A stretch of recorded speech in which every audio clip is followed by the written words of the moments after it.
प्रवेश भजन।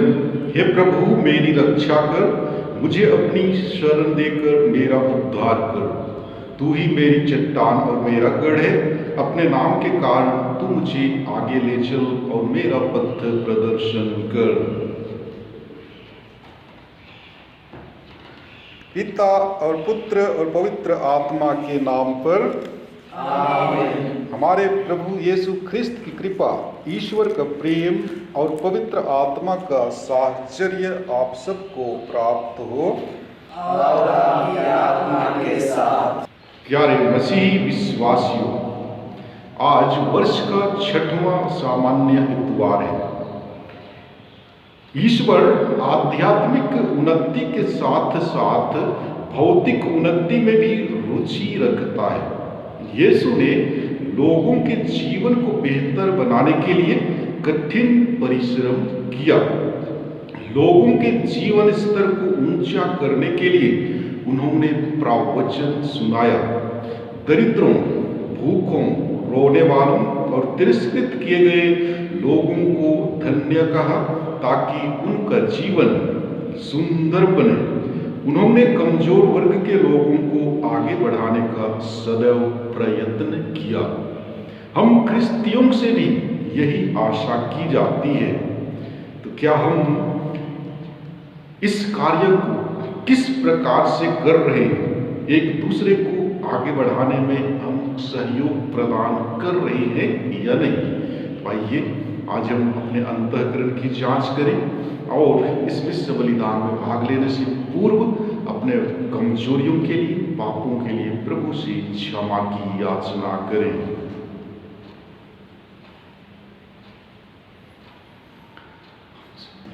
हम सब मिलकर बोलें, हे भाई बहनों, मैं सर्वशक्तिमान ईश्वर और आप लोगों के सामने स्वीकार करता हूँ कि मैंने मन, वचन, कर्म से तथा अपना कर्तव्य पूरा न करने से, अपने कसूर से, अपने भारी कसूर से घोर पाप किया है।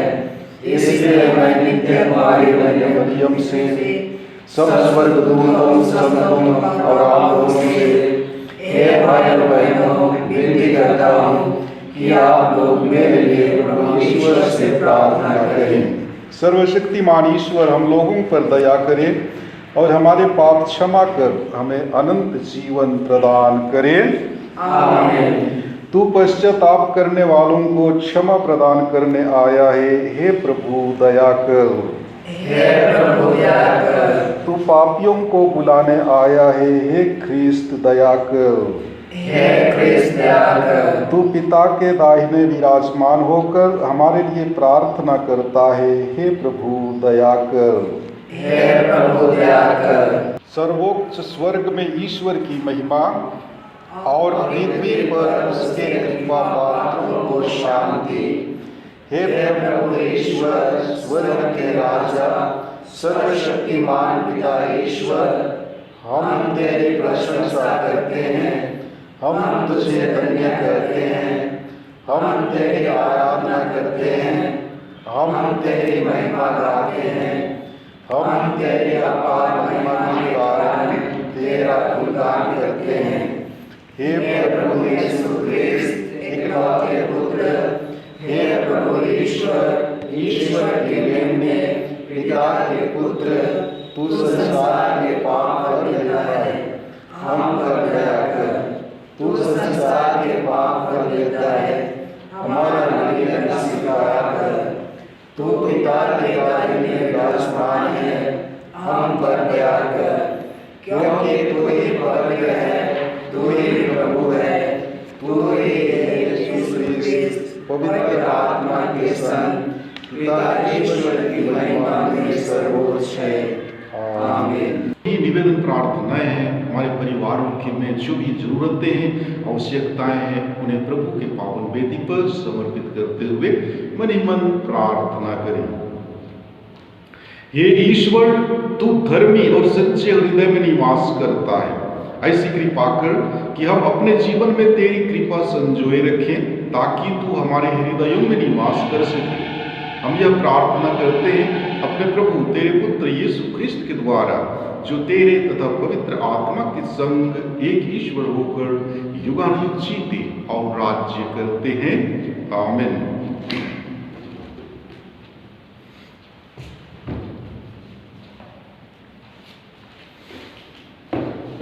आज के पहले पाठ द्वारा माता कलीसिया हमें बतलाती है कि नबी यिर्मयाह का कहना है कि मनुष्य स्वयं अपना सुख दुख चुनता है।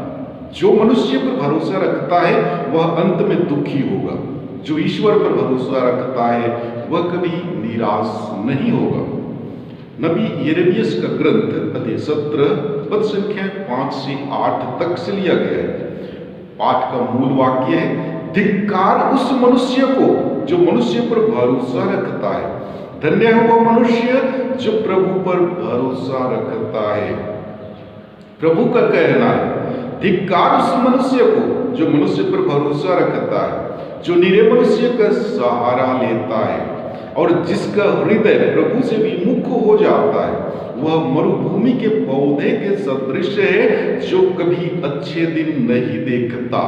वह मरुभूमि के उत्तप्त स्थानों में नुनखरी और निर्जन धरती पर रहता है। धन्य वो मनुष्य जो प्रभु पर भरोसा रखता है, जो प्रभु का सहारा लेता है। वह जल स्रोत के किनारे लगाए हुए वृक्ष के सदृश है, जिसकी जड़ें पानी के पास फैली हुई हैं। वह कड़ी धूप से नहीं डरता, उसके पत्ते हरे भरे बने रहते हैं। सूखे के समय उसे कोई चिंता नहीं होती, क्योंकि उस समय भी वह फूलता रहता है। प्रभु की वाणी। ईश्वर को धन्यवाद। और आज के दूसरे पाठ द्वारा माता कलीसिया हमें बतलाती है कि ईसाई धर्म की सच्चाई इस बात पर निर्भर रहती है कि यीशु वास्तव में जी उठे हैं। यदि यीशु नहीं जी उठे तो हम भी जी नहीं उठेंगे और हमारा विश्वास व्यर्थ होगा। यदि यीशु नहीं जी उठे तो वह ईश्वर के पुत्र नहीं है और हमारे पापों का प्रायश्चित नहीं हुआ है। कुरिन्थियों के नाम संत पौलुस का पहला पत्र अध्याय 12 पद संख्या 12 और 16 से 20 तक से लिया गया है। पाठ का मूल वाक्य है, यदि मसीह नहीं जी उठे हैं तो आप लोगों का विश्वास व्यर्थ है। यदि हमारी शिक्षा यह है कि मसीह मृतकों में से जी उठे हैं, तो आप लोगों में से कुछ यह कैसे कह सकते हैं कि मृतकों का पुनरुत्थान नहीं होता? यदि मृतकों का पुनरुत्थान नहीं होता तो मसीह भी नहीं जी उठे हैं। यदि मसीह नहीं जी उठे हैं तो आप लोगों का विश्वास व्यर्थ है और आप अब तक अपने पापों में फंसे हैं।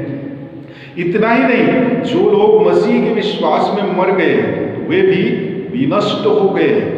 मसीह पर हमारा जो भरोसा है, यदि वह इस जीवन तक ही सीमित है तो हम मनुष्यों में से सबसे अधिक दयनीय हैं। किंतु मसीह सचमुच मृतकों में से जी उठे हैं। जो लोग मृत्यु में सो गए हैं उनमें से वह सबसे पहले जी उठे हैं। प्रभु की वाणी। ईश्वर को धन्यवाद। और आज के सुसमाचार पाठ द्वारा माता कलीसिया हमें बतलाती है कि दुनिया की दृष्टि में जो लोग दरिद्र तथा दुर्भाग्यशाली हैं वे स्वर्ग राज्य में प्रवेश करने के सबसे अधिक योग्य हैं। वे नश्वर संसार की चीजों में आसक्त नहीं होते और सहज ही ईश्वर की शरण में जाते हैं। प्रभु आप लोगों के साथ हो और आपकी आत्मा के साथ। संत लूकस के अनुसार पवित्र सुसमाचार।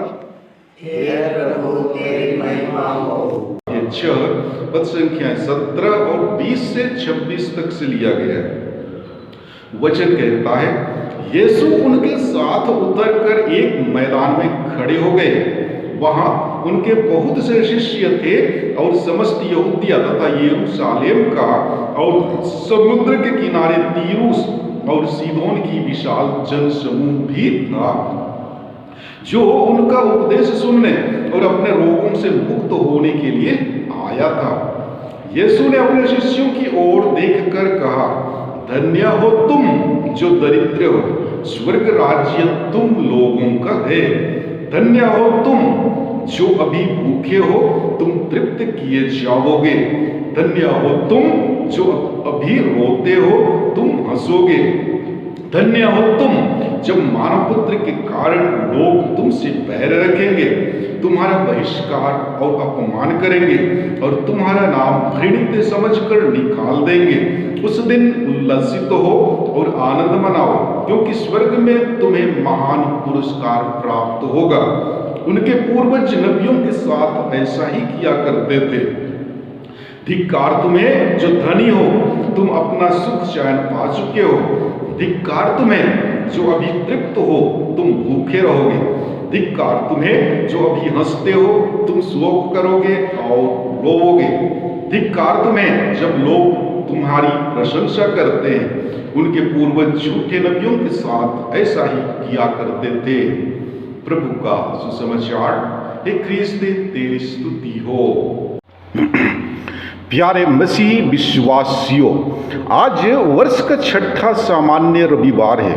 आज माता कलीसिया हम लोगों के लिए एक विशेष संदेश लेकर आया है। पहले पाठ में यिर्मयाह नबी यूदा घराने के लिए एक कड़े शब्दों का प्रयोग करते हैं। यूदा की नगरी पराये लोगों के परामर्श पर चलते हुए ईश्वरीय कृपा से वंचित होती गई। फलतः वे पुनः गुलामी के जंजीरों से जकड़े गए। उनका जीवन रेगिस्तान हो गया। जी हाँ, अच्छा होता यदि वे ईश्वर के आज्ञा अनुसार सब कुछ करते, तो शायद उस वृक्ष के सदृश होते जो कि झरने के अगल बगल बढ़ते हुए काफी फलदायी साबित होते और कृतज्ञता की उनकी धन्यवादी चढ़ावा होता। और कुरिन्थियों के नाम पहले पत्र के द्वारा संत पौलुस कुरिन्थ वासियों को संबोधित करते हुए पुनर्जीवित प्रभु में विश्वास पर अपनी पकड़ मजबूत करने की सलाह देते हैं। और संत लूकस द्वारा वर्णित आशीर्वचन आज हमारे लिए स्वर्गीय वस्तुओं की ओर ज्यादा ध्यान देने के लिए प्रेरित करते हैं। कोई भी क्रिस्तीय जीवन के न्याय संगत खुशियों का आनंद ले सकता है। ये तो निश्चित है कि दुनिया का बोझ हमारे विश्वास की यात्रा में बाधा तभी बनेंगे जब हम दुनियावी चीजों को ज्यादा महत्व देंगे। हर एक श्रेष्ठ वस्तु में हमारे लिए जीवन उपयोगी है। इन्हें स्वर्गोन्मुख बनाना ही हमारे लिए चुनौती है। प्यारे भाइयों एवं बहनों, संत लूकस के सुसमाचार को समझने के लिए हमें संत लूकस के अंतरतम को झांकने की अति आवश्यक है।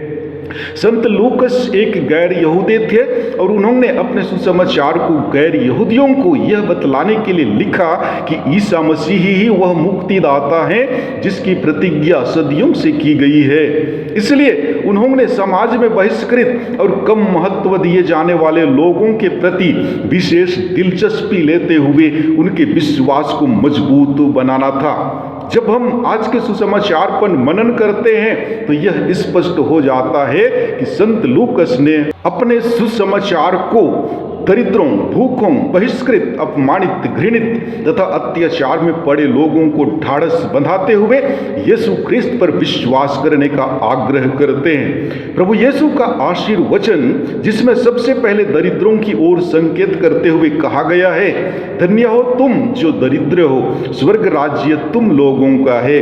धन्य हो तुम जो अभी भूखे हो, तुम तृप्त किए जाओगे। धन्य हो तुम जो अभी रोते हो, तुम हंसोगे। धन्य हो तुम जो मानव पुत्र के कारण बहिष्कार और अपमान सहते हो, तुम आनंद मनाओगे।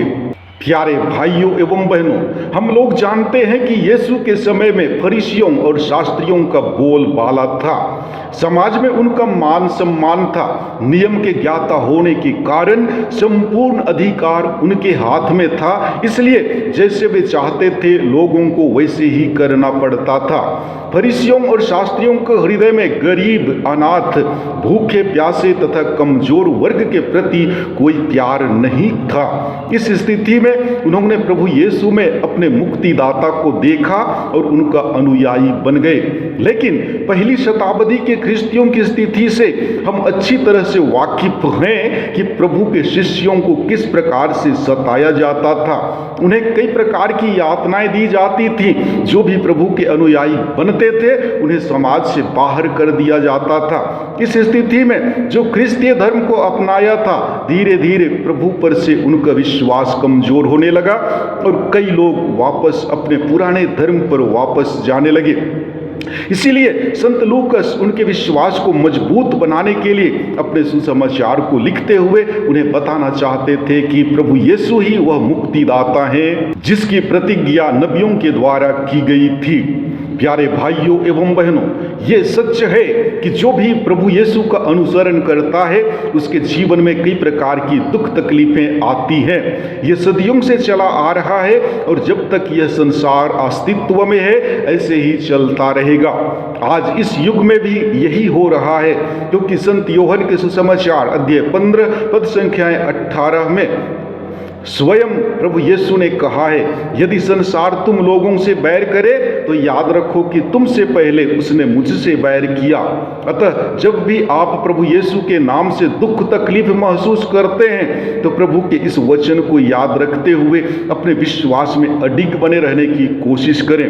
संत मार्कुस के सुसमाचार अध्याय 8 पद संख्या 34 से 36 में प्रभु का वचन कहता है, जो मेरा अनुसरण करना चाहता है वह आत्मत्याग करे और अपना क्रूस उठाकर मेरे पीछे हो ले, क्योंकि जो अपना जीवन सुरक्षित रखना चाहता है वह उसे खो देगा, और जो मेरे तथा सुसमाचार के कारण अपना जीवन खो देता है वह उसे सुरक्षित रखेगा। मनुष्य को इससे क्या लाभ यदि वह सारा संसार तो प्राप्त कर ले लेकिन अपना जीवन ही गंवा दे। इसलिए हमें प्रभु के वचनों पर मनन चिंतन करने की अति आवश्यकता है तथा हमारे जीवन में चाहे जो भी दुख तकलीफें, समस्याएं एवं कठिनाइयां आए, हर हाल में हमें अपने विश्वास पर अडिग बने रहने की जरूरत है। यदि हम अपने विश्वास में अटल बने रहेंगे तो निश्चय ही अंतिम दिन हमें पुरस्कार प्रदान किया जाएगा। हम प्रार्थना करें कि ईश्वर हमें अपनी कृपा से विभूषित करे ताकि हम उनके वचनों के अनुरूप जीवन बिताने का प्रयास करें। आमीन। आइए हम अपने विश्वास को प्रकट करें।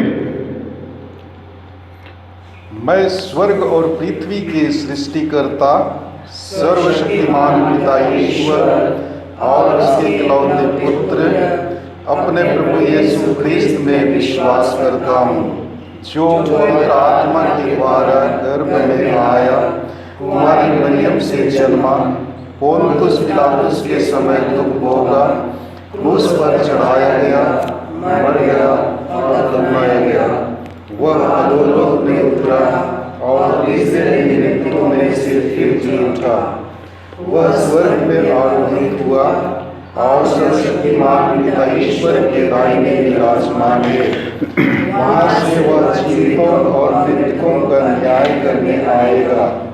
मैं पवित्र आत्मा, पवित्र कलीसिया, धर्मियों की सहभागिता, पापों की क्षमा, देह के पुनरुत्थान और अनंत जीवन में विश्वास करता हूँ। आज के सुसमाचार पाठ में दिए गए आशीर्वचन को यीशु ख्रिस्त के पुनरुत्थान द्वारा हम अच्छी तरह समझ सकते हैं। पुनरुत्थान एक बदलाव का क्षण है जहां पुरानी दुनिया नई दुनिया का मार्ग खोल देता है और नए मूल्यों का आगमन होता है। हम प्रार्थना करें कि जो भी कठिनाइयाँ एवं मुसीबतों का सामना हम करते हैं वे सभी हमारे लिए आनंद और खुशी का कारण बन जाएं और कहें, हे पिता हमारी प्रार्थना सुन। हमारे संत पिता, सभी धर्माध्यक्ष, प्रेरितगण एवं धर्मसंघी कलीसिया के अगुवे के रूप में इस संसार में गरीबी एवं निर्धनता को दूर करने का प्रयास करें। इसके लिए ईश्वर से हम प्रार्थना करें और कहें, हे पिता, हमारी प्रार्थना सुन। इस संसार में गरीबी रेखा से नीचे जी रहे लोगों को उनकी ज़रूरत की चीज़ें, पीने के लिए स्वच्छ जल एवं सामान्य रोग से छुटकारा पाने के लिए दवा मिले, इसके लिए ईश्वर से हम प्रार्थना करें और कहें, हे पिता, हमारी प्रार्थना सुन। जो लोग खेतों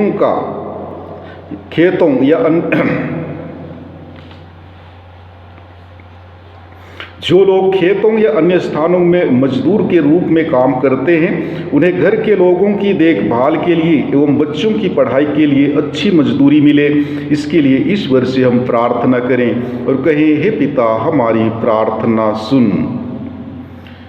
जो लोग प्रियजनों की मृत्यु या आर्थिक समस्याओं के कारण या नौकरी खोने के कारण निराश हो गए हैं, उन्हें पड़ोसी लोग उनकी खुशी को फिर से वापस लौटाने में मदद कर सकें, इसके लिए हम ईश्वर से प्रार्थना करें और कहें, हे पिता, हमारी प्रार्थना सुन।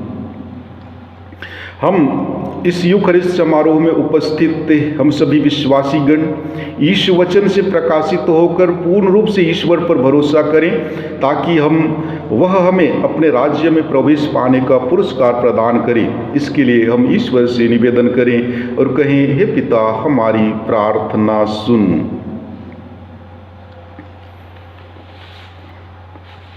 हे पिता ईश्वर, हम तेरे पुत्र यीशु ख्रिस्त के लिए तुझे धन्यवाद देते हैं, जिन्होंने अपने आशीर्वचन द्वारा एक नई दुनिया की शुरुआत की है, जहां गरीब, भूखे, दुखित और घृणित लोग ईश्वर के आनंद के सहभागी होंगे। हमें ऐसी कृपा प्रदान कर कि हमारा विश्वास पुनरुत्थान में गहरा हो और हम दीन दुखियों की सेवा करते हुए अनंत जीवन के मार्ग पर आगे बढ़ते जाएं। हम यह प्रार्थना करते हैं प्रभु ख्रिस्त के द्वारा, आमीन।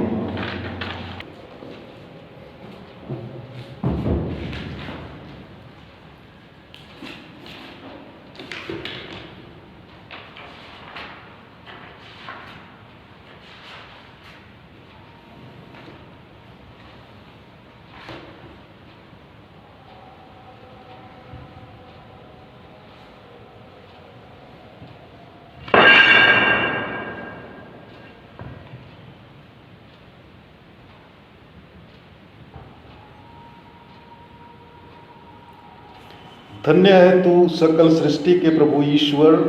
यह रोटी जिसे हम तुझे चढ़ाते हैं हमें तेरी उदारता से मिली है। यह पृथ्वी की उपज है और मनुष्य के परिश्रम का फल। यह हमारे लिए जीवन की रोटी बन जाएगी। धन्य हो ईश्वर अनंत।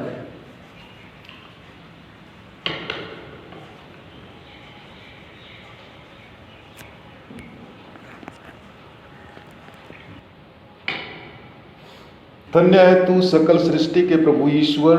यह दाखरस जिसे हम तुझे चढ़ाते हैं हमें तेरी उदारता से मिला है। यह दाखलता की उपज है और मनुष्य के परिश्रम का फल। यह हमारे लिए आध्यात्मिक पेय बन जाएगा। धन्य हो ईश्वर अनंत।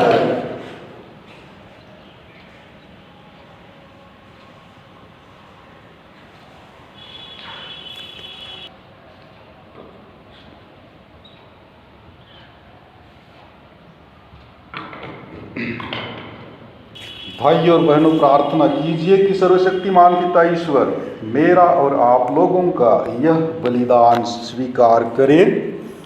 प्रभु अपने नाम की स्तुति तथा महिमा के लिए और हमारे समस्त कलीसिया के नाम के लिए मेरे हाथ से बलिदान स्वीकार करे।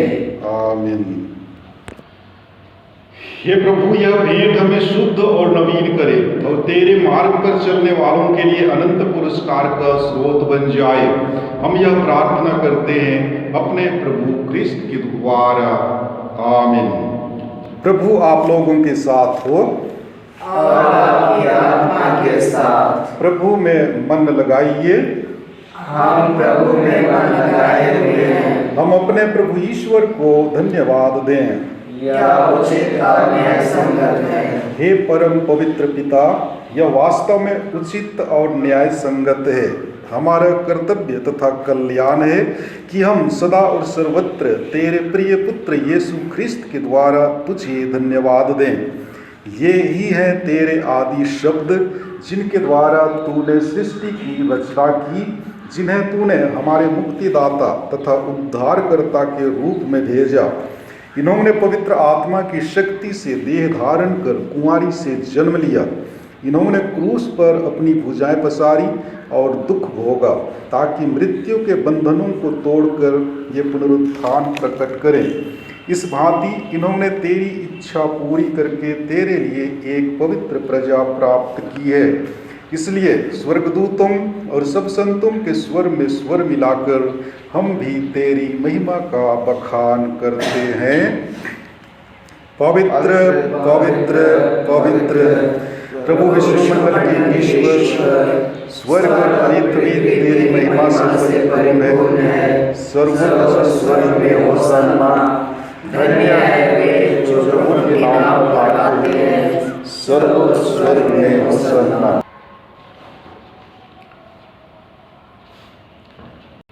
हे परम पिता, तू वास्तव में पवित्र है, सारी पवित्रता का स्रोत है। हम तुझसे निवेदन करते हैं, तू यह उपहार अपने आत्मा के संस्पर्श से पवित्र कर दे कि यह हमारे प्रभु यीशु ख्रिस्त का शरीर तथा रक्त बन जाए। जिस रात को यीशु स्वेच्छा से मृत्यु के लिए सौंपे गए, उन्होंने रोटी ली, तुझे धन्यवाद दिया और रोटी तोड़कर उसे अपने शिष्यों को देते हुए कहा, तुम सब इसे लो और इसमें से खाओ, क्योंकि यह मेरा शरीर है जो तुम्हारे लिए बलि चढ़ाया जाएगा।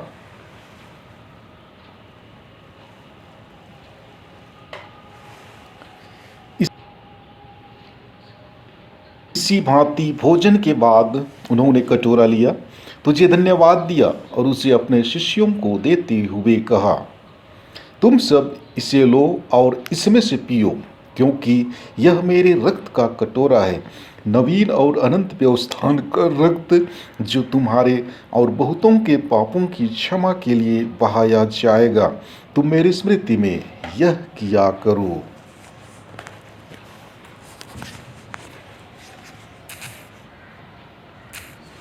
विश्वास का रहस्य। हे प्रभु, हम तेरी मृत्यु और पुनरुत्थान की घोषणा तेरे पुनरागमन तक करते रहेंगे।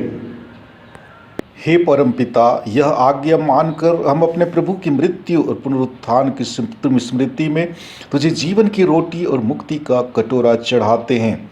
हम तुझे धन्यवाद देते हैं कि तूने हमें अपने सम्मुख उपस्थित होने और अपनी सेवा करने का सौभाग्य प्रदान किया है। हमारा नम्र निवेदन है कि हम सब जो ख्रिस्त का शरीर तथा रक्त ग्रहण करते हैं, पवित्र आत्मा के द्वारा एकता के सूत्र में बंधे रहें। प्रभुवर हमारे संत पिता फ्रांसिस, हमारे धर्माध्यक्ष आनंद जोजो और सभी याजकों के साथ विश्व भर में फैली अपनी कलीसिया की सुधि ले तथा इसे प्रेम में सिद्ध बना दे।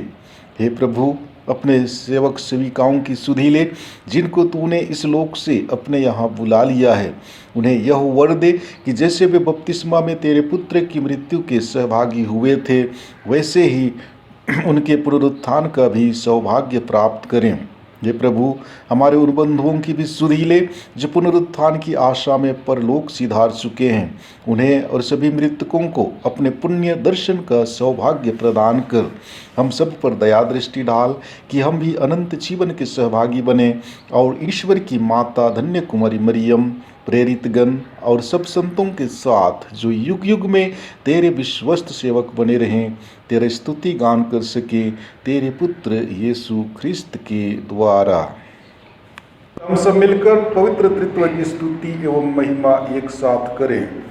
इन्हीं प्रभु ख्रिस्त के द्वारा, इन्हीं के साथ और इन्हीं में, हे सर्वशक्तिमान पिता ईश्वर, पवित्र आत्मा के साथ सारा गौरव तथा सम्मान युगानुयुग तेरा ही है। आमीन। मुक्तिदाता के आदेश पर और उस दिव्य शिक्षा से सुदृढ़ होकर हम साहस के साथ प्रेम पूर्वक कहते हैं, हे हमारे पिता जो स्वर्ग में है, तेरा नाम पवित्र माना जाए, तेरा राज्य आए, तेरी इच्छा जैसे स्वर्ग में वैसे पृथ्वी पर भी पूरी हो। हमारा प्रतिदिन का आहार आज हमें दे, और हमारे अपराध हमें क्षमा कर जैसे हम भी अपने अपराधियों को क्षमा करते हैं, और हमें परीक्षा में न डाल परंतु बुराई से बचा। हे प्रभु, हम तुझसे प्रार्थना करते हैं, सभी बुराइयों से हमें बचा और इस जीवन में हमें कृपा पूर्वक शांति प्रदान कर। हम तेरी दया से सदा पाप से दूर और हर विपत्ति से सुरक्षित रहें, और उस दिन की प्रतीक्षा करते रहें जब हमारे मुक्तिदाता यीशु ख्रिस्त फिर आकर हमारी धन्य आशा पूरी करेंगे, क्योंकि तेरा राज्य, तेरा सामर्थ्य और तेरी महिमा अनंत काल तक बनी रहती है। हे प्रभु यीशु ख्रिस्त, तूने अपने प्रेरितों से कहा है, मैं तुम्हारे लिए शांति छोड़ जाता हूँ, अपनी शांति तुम्हें प्रदान करता हूँ। तू हमारे पापों पर नहीं, अपनी कलीसिया के विश्वास पर दृष्टि डाल और कृपा पूर्वक उसे शांति तथा एकता प्रदान कर। तू युगानुयुग जीता और राज्य करता है। आमीन। प्रभु की शांति सदा आप लोगों के साथ हो और आपकी आत्मा के साथ। परस्पर शांति अभिवादन कीजिए।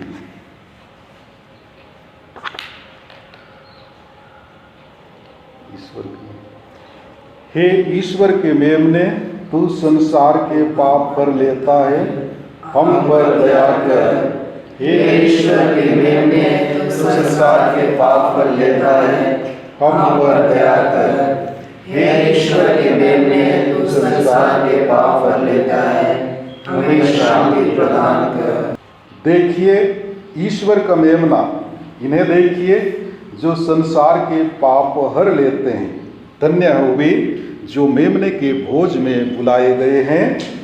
हे प्रभु, मैं इस योग्य नहीं हूँ कि तू मेरे यहाँ आए, किंतु एक शब्द कह दे और मेरी आत्मा चंगी हो जाएगी। ख्रिस्त का शरीर और रक्त हम सबों को अनंत जीवन प्रदान करे। आमीन।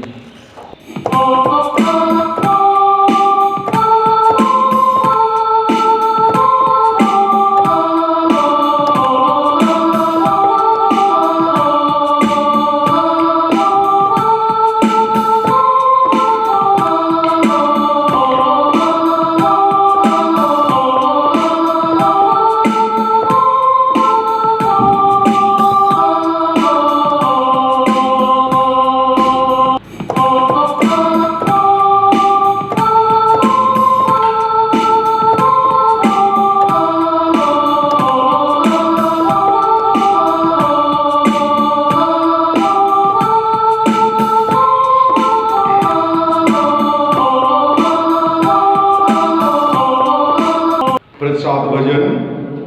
ईश्वर ने संसार को इतना प्यार किया कि उसने उसके लिए अपने इकलौते पुत्र को अर्पित कर दिया, ताकि जो उसमें विश्वास करते हैं उनका सर्वनाश ना हो, बल्कि वे अनंत जीवन प्राप्त करें। हम प्रार्थना करें। हे प्रभु, तेरी दया से हमने स्वर्गिक भोजन ग्रहण किया है। हम सदा उस भोजन के लिए लालायित रहें जिससे सच्चा जीवन प्राप्त होता है। हम यह प्रार्थना करते हैं अपने प्रभु ख्रिस्त के द्वारा। आमीन। प्रभु आप लोगों के साथ हो और आपकी आत्मा के साथ। सर्वशक्तिमान ईश्वर पिता और पुत्र और पवित्र आत्मा आप लोगों को आशीर्वाद प्रदान करे। आमीन। आप लोग विदा लें। मिस्सा संपन्न हुआ। ईश्वर को धन्यवाद।